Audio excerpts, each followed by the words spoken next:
Xi Jinping, l'extrême pauvreté doit disparaître d'ici 2020. La législation chinoise en progrès. Arabie Saoudite, l'apprentissage du chinois est intégré au programme national d'éducation. La Chine garantira la création de plus de 11 millions d'emplois urbains en 2019.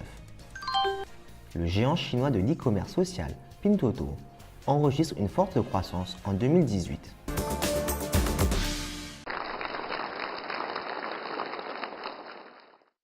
Je me rends souvent dans les villages et régions moins développées. Quand je vais là-bas, je demande souvent aux habitants de quoi ont-ils encore besoin. Remporter la bataille contre la pauvreté est une mission prioritaire. Elle doit être accomplie cette année et en 2020. Le président Xi a pris un ton déterminé dans la lutte pour élever le niveau de vie des citoyens les plus pauvres. Xi Jinping a fait ce commentaire alors qu'il assistait à une table ronde avec des députés de la province du Gansu. Le président a dit que la Chine était à une étape cruciale de la lutte contre la pauvreté et que les dirigeants devaient persévérer pour mener à bien cette mission. L'essence du travail de réduction de la pauvreté doit être les gens eux-mêmes. Le président a dit aux responsables de ne pas se reposer sur leur laurier après avoir sorti les comtés pauvres de la pauvreté, mais plutôt de s'assurer que ceux qui sont encore pauvres dans le pays réussissent à franchir le seuil de pauvreté. Mais comment cet ambitieux objectif peut-il être réalisé ? Le président Xi a dit « Prendre des mesures ciblées en termes de réduction de la pauvreté et appliquer les politiques correctement aideront à accomplir la tâche ». Le dirigeant chinois a également appelé les responsables de tous les niveaux à endurer les épreuves et être capables de travailler dur. Le 13e plan quinquennal de la Chine présente la manière dont le pays souhaite achever la tâche de construire une société modérément prospère et éliminer l'extrême pauvreté dans tout le pays. La date limite est la fin de l'année prochaine. Si la tâche n'est pas facile, le gouvernement chinois est cependant déterminé à la mener à bien. Nathan est un étudiant congolais de 25 ans. Il est arrivé en Chine en 2012 et fait maintenant ses études de gestion d'entreprise à l'université de Tsinghua avec une bourse chinoise de niveau national.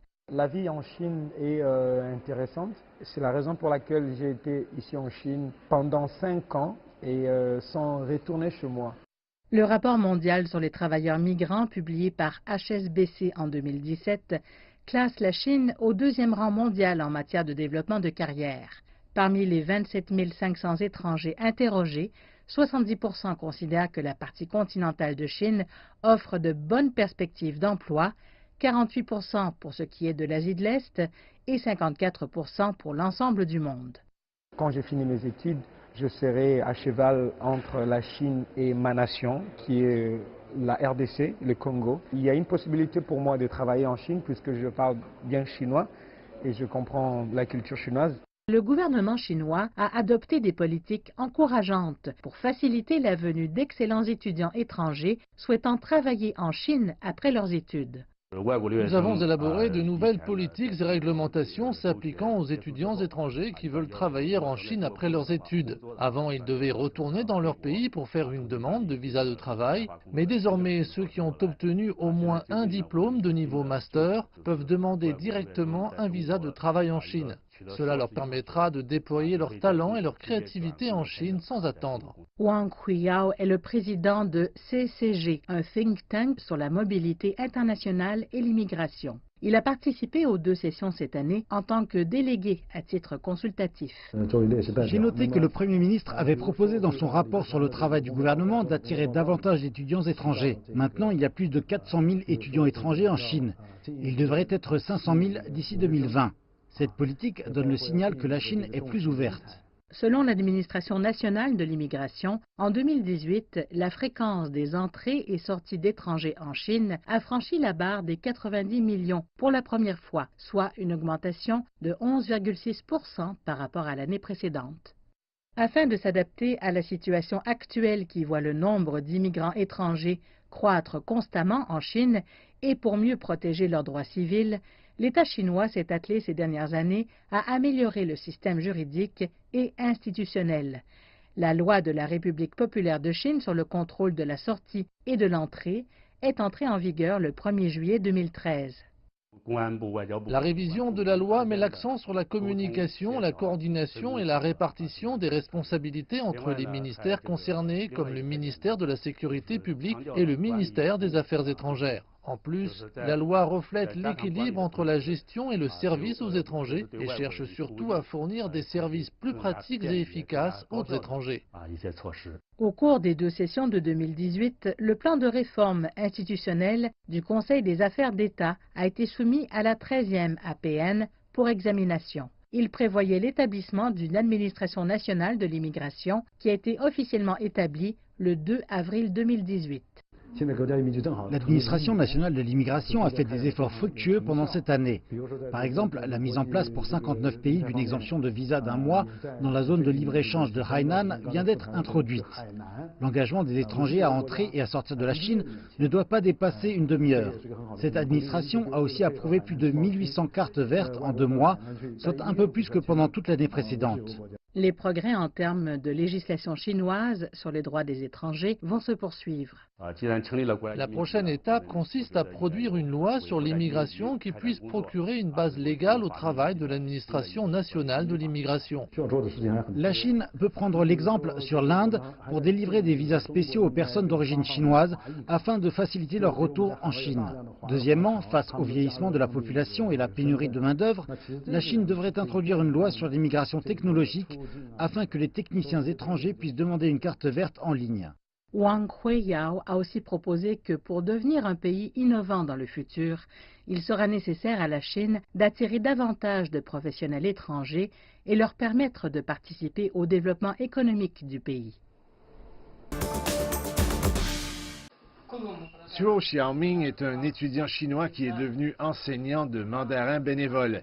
Il donne des cours de chinois 3 fois par semaine, attirant de nombreux élèves locaux, mais aussi des étrangers. Les étudiants sont passionnés par l'apprentissage du chinois. Ils espèrent en apprendre davantage sur la culture chinoise. Ils souhaitent aller étudier en Chine, travailler et faire des affaires là-bas. Quant à ces élèves, ils pensent que les compétences en chinois seront propices à leur développement personnel et à leur développement futur. Je viens ici juste pour apprendre le chinois. J'espère maîtriser une autre langue à part l'arabe. Je peux en bénéficier en jetant les bases de mon futur succès. Je n'avais jamais pensé qu'un jour je pourrais apprendre ou lire le chinois. Après plusieurs jours d'apprentissage du chinois, je me suis dit que je pouvais le faire. La langue est très difficile, mais elle peut nous aider à grandir.